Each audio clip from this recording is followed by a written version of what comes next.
Welcome to Fulfillment in Faith, where we will dive deep into self-discovery, empowerment, and manifesting the life you desire.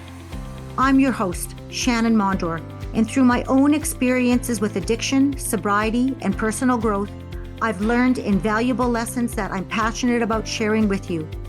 Now let's start creating a life you love.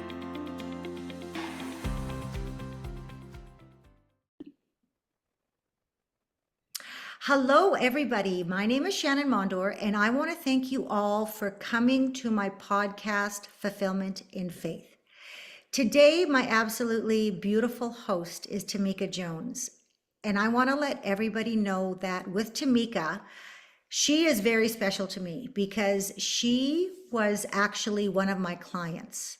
So I got the pleasure of working with her one-on-one, and the transformation that this woman has made within her life is absolutely unbelievable. And during that time that we were together, when I was coaching her, she always said that she wanted to speak more and step into her truth. And I kept on saying to her, Tomeka, I want you to come on my podcast. And at that particular time, she wasn't ready. But this is why I'm so excited for her, because now she's ready and she's stepping into that version of herself, which is taking her to a higher level and a higher vibration and living a life that she has always wanted to dream. So I want to welcome all of you, and I'm going to introduce Tomeka. Welcome, Tomeka. How are you? Thank you, Shannon. Thank you for having me. I'm great. Thank you. So what we're going to do, Tomeka, is I want you to tell my audience members a little bit about yourself, where you're from, and then right from there, just get into your story. Okay. All right. Sounds good. So I'm Tomeka Jones, and I am a transformational life coach. I was born in Tampa, Florida, but raised in outskirts of Myrtle Beach, South Carolina, a little small town called Long, South Carolina. My mom was a single parent. I'm the youngest of two older. I have a brother and a sister, and then it's myself. So it's three of us. We grew up, poor family. Mom just trying to survive, make ends meet to raise her three kids. We lived from, like I said, Tampa to South Carolina, back and forth, just trying to figure out life. I went to college, HBCU, Bethune-Cookman College in Daytona. After I graduated from high school in South Carolina, I went to college in Daytona Beach, Florida. I stayed there 2 years. Tuition kept going up, and I would try to call home for money. My mom said, no, make it work, make it work. So I ended up leaving the college because it was just too much, too expensive. And I moved back to Myrtle Beach, South Carolina, where I stayed with my sister. And I worked there full time at a clothing store during the day and at Krispy Kreme at night. And I was just at work one night at Krispy Kreme, and I was just like, this is not the life. Smell like donuts every day. It's not my life, what I'm supposed to do with my life. So one day I was walking, I think to the Dollar General or something, and I saw a huge building, and it was an Armed Forces building. So I walked by. The first one I stopped at was the Marines. And I looked inside. I'm like, oh no, I definitely can't get my hair shaved off. I'm not getting my hair shaved off. No.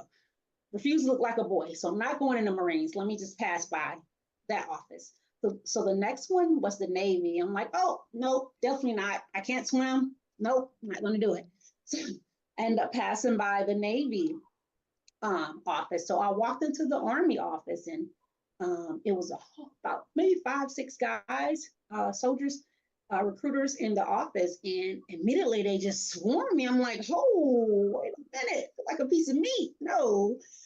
So they talked to me about the Army and gave me brochures and everything, and I left out, and I'm like, definitely not. The last one was the Air Force. So I went inside, and it was this recruiter. He was all laid back, feet, legs cocked up on the table, and he was reading newspaper. It smelled so good. Oh, I'm like, this is it. But it didn't smell like Krispy Kremes. It did not. It did not. But yeah, I just knew this was it. So I ended up joining the Air Force. And when I first came in, I tell the story about I spent a whole lifetime trying to figure out what I want to do when I grow up, right? So went in the military as logistics. I did that for a while, got bored with that, cross trained into human resources, which is personnel, got bored with that, and then became a nurse. So did nursing for a little bit. And I said, okay, what's next? So I ended up retiring. I did 23 years in the Air Force, retired as a nurse back in 2022. And basically started this journey that I'm on. Tell us a little bit about your journey. So after retiring, I was able to connect with a nonprofit organization, do an internship with a nonprofit organization, which is called Grace After Fire. And that organization helped women veterans transition out of the military. And Can I go a little bit further? Can I ask you questions yes, about that? yes, Why? Because I personally don't understand anything about the military, anything like that. Why is it that they do have a program like that? Is it really super difficult for women to transition out of the military?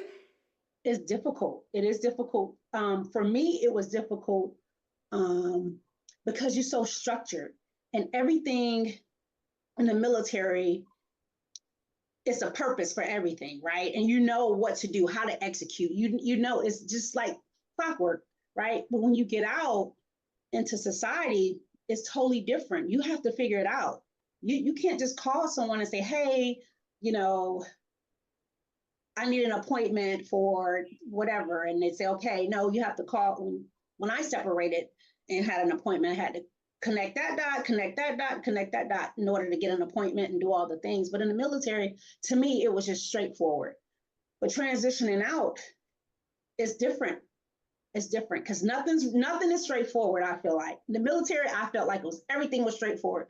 You knew what to do. You knew how to execute. You knew where to go to find whatever you need. You was going to make it happen. It was going to happen, right? Okay, so say someone like me that gets up on a daily basis or whatever, right? Like Mhm. I've got the freedom to pick and choose whatever I want.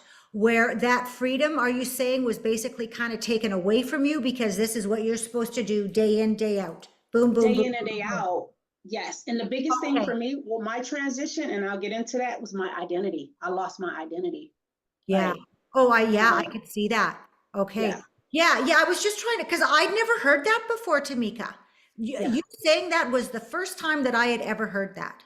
yeah. So, There are groups out there that help us transition back into because some of society. us have PTSD, right? And we need that extra training or that extra therapy or that extra life coach, you know, Yeah. because you've gone through so much and you need that person who's gone through it to walk you through it, you Yeah, know? like I had heard with, helping with PTSD and like, the mental issues and that, but Mhm. I didn't realize there was more, a structured program for, just leaving. Transitioning. Yeah, Yeah. transitioning. Okay, yeah. Yeah. No, sorry, that Yeah. popped up, but I'm like, I gotta ask you now because I don't Yeah. want you to get more into your story and then backtrack Right. 10 minutes, right? Yeah. So, Yeah. okay, well, thank you for Yeah. explaining that to me. Yeah. So even with sexual assault, when we go through sexual assault, even men too in the military, there's a program for them as well to help them get back on track as well. So, Mhm. but yeah, that I joined that organization. It was a nonprofit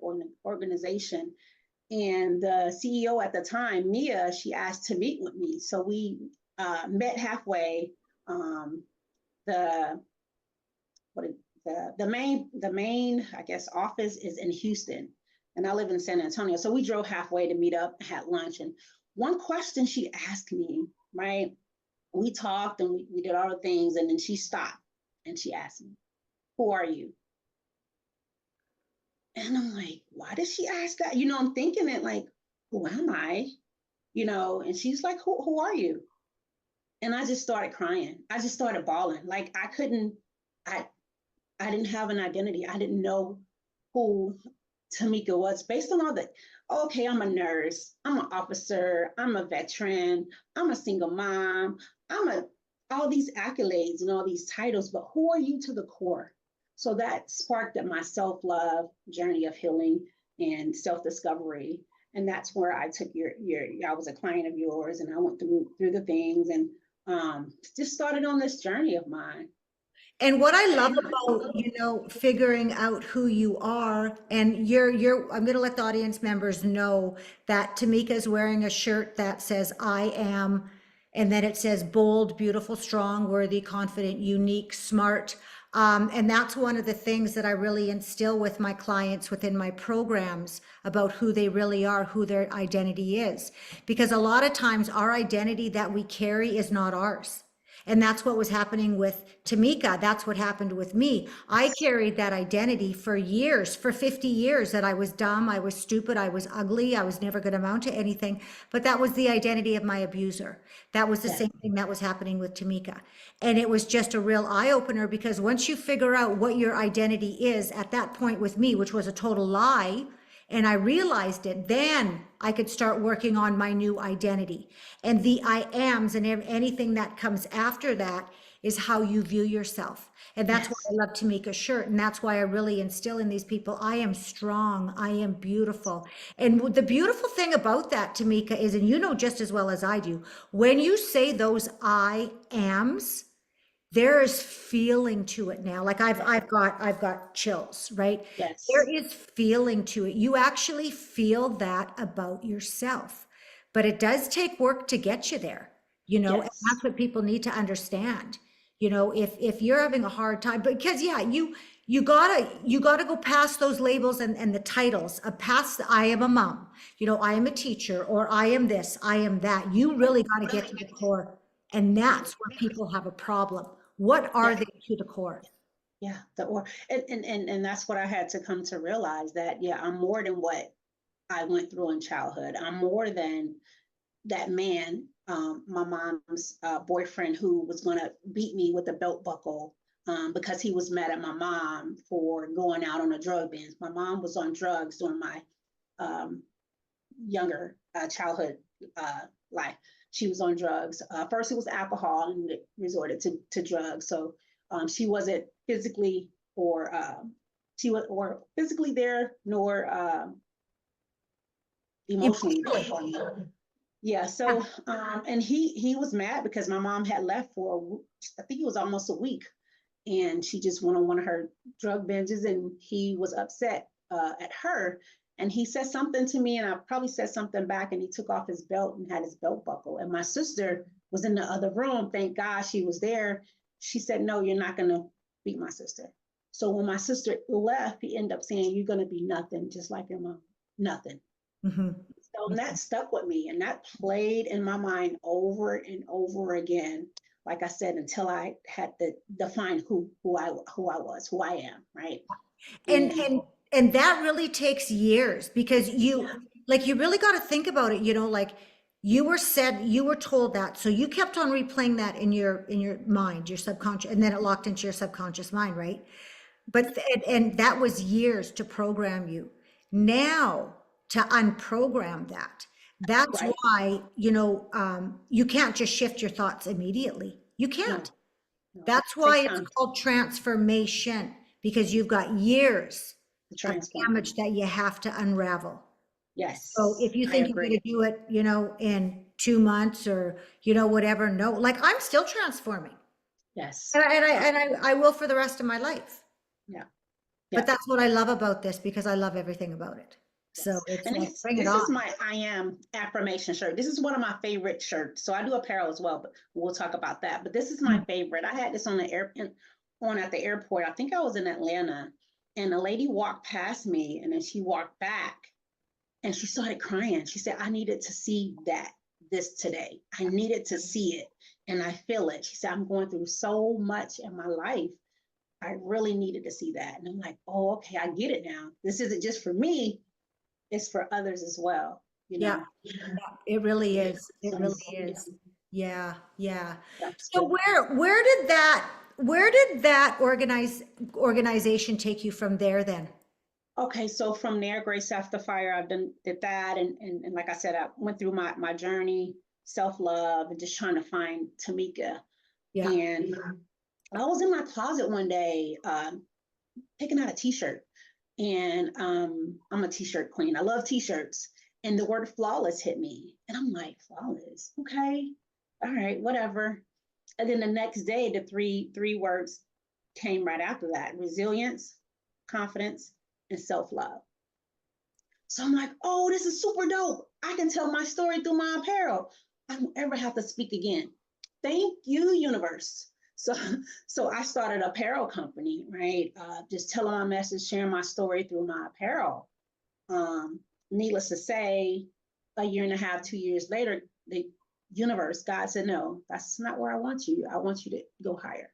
Yeah, apparel is good, but I want you to talk to the women that's gone through the similar situations and empower them and show them how you got through um, your times in the military, being the only uh, female, the only Black female in a room, and how you were treated, growing up, or what you saw growing up, or and how you overcame different things in life in general, from being a single parent, going through a divorce, losing a child, all the things, right?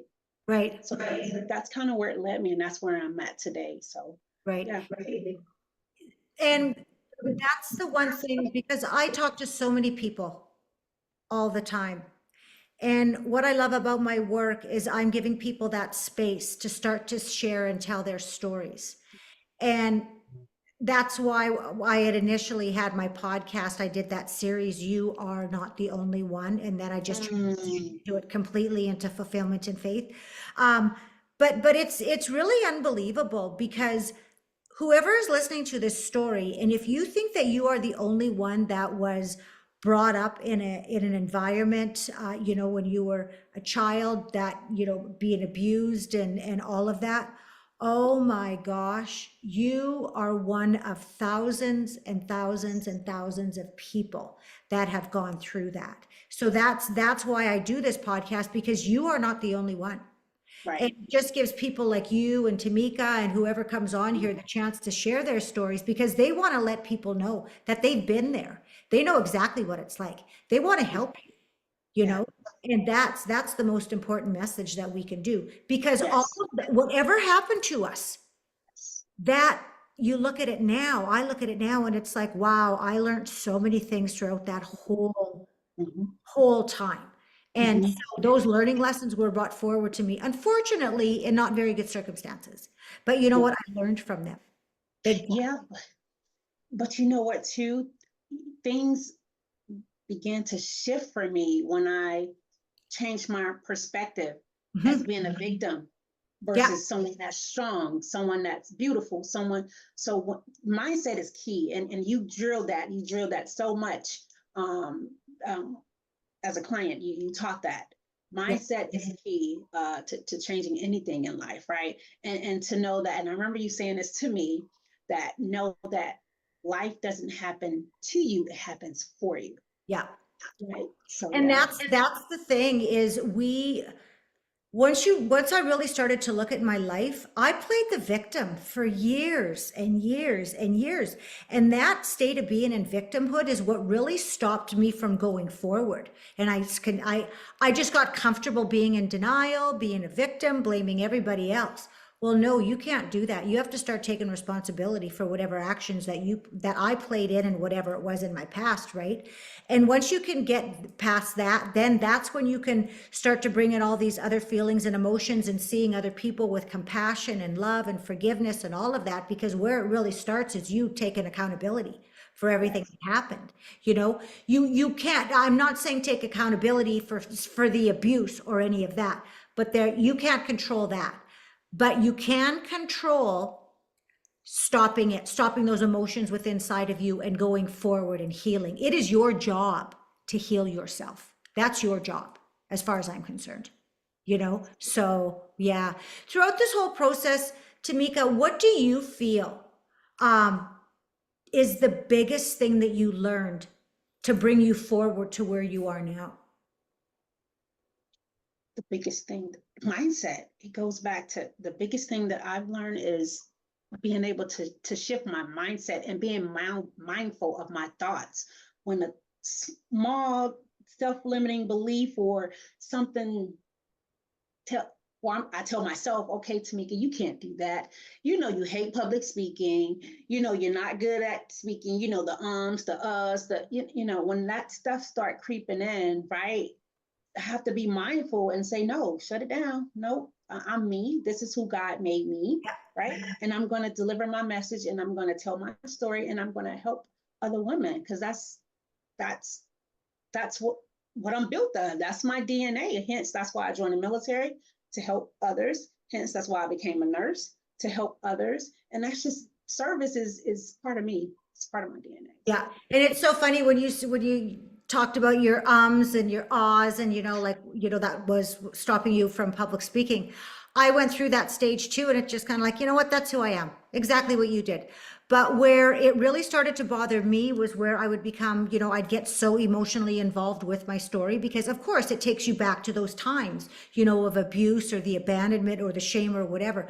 So mine was breaking down, crying. But then I'm like, no, this is what is giving other people the strength, because they're listening to the story. They know how it impacted me. They're resonating with me breaking down and crying, because a lot of these people, I'm probably thinking, were too afraid to break down and cry and be vulnerable and show their feelings. And I can Yes. do it. I can do it openly and authentically. And through that, it's all a part of the healing process as well.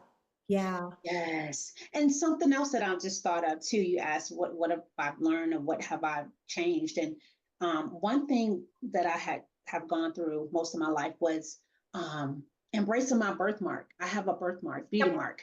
It's a darker pigmentation, and it's on my chest, my arm, my back, and I've never worn a swimsuit in public, without a cover up or a tank top in public.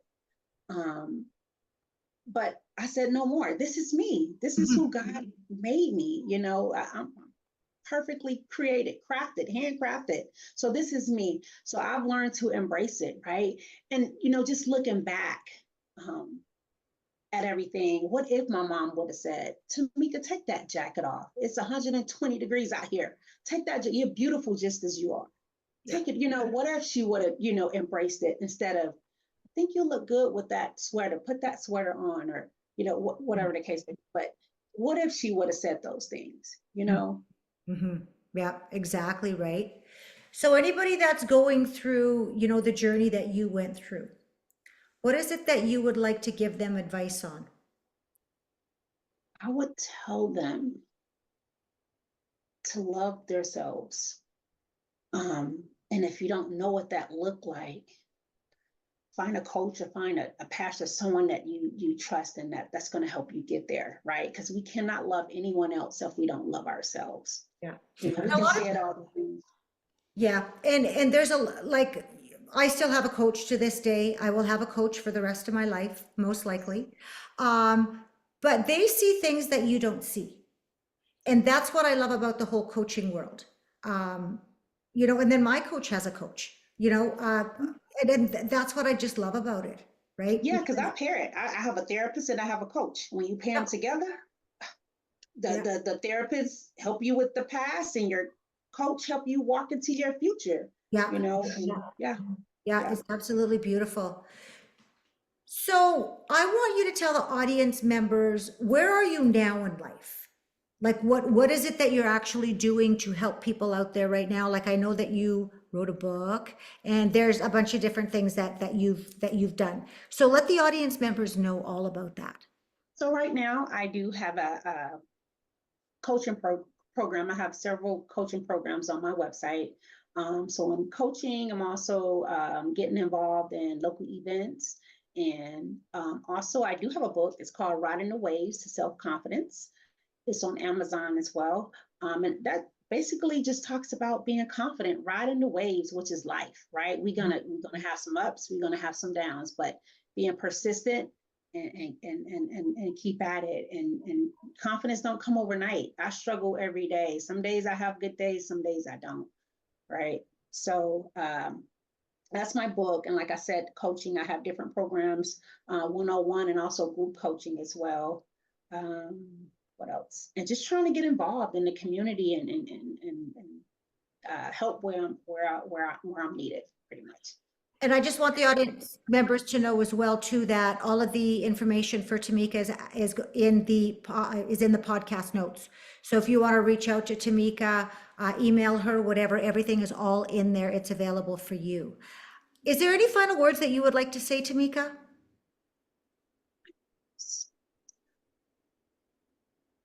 Final words. So whenever you're hit with any type of contrast or anything that's going on in your life negatively, having a bad day, divorce, car breaks down, not having any, enough money to make, go and ask yourself, what do I love the most? What do I love the most? And focus on that and sit still with that. And I promise you that will make your day better. That will make your day better. Just going back and asking, what do I love? Because sometimes we beat ourselves up and we get so, stuck in life, the issues in life or the trials in life that we just, start spiraling down. But if we go back and ask ourselves, what do we love? That helps. And what do I love is the opening phrase to bringing gratitude back into your life, which Yes. automatically shifts your vibration into Yes. positivity, right? So once you do that, Yes. then more positivity will come to you as well. Come to you. Yes. Yes. Absolutely lovely. Oh, Tomeka, I want to thank you so much. Number one, for being an absolutely amazing student of mine, and it was amazing, having the opportunity to be your coach. But I also want to thank you for being a part of my journey, because I also learned so much from you as well, and for you to be a guest on my podcast. And so I want to thank you so much because you mean so much to me. So thank you. Thank you for the opportunity, Shannon. Thank you. Thank you.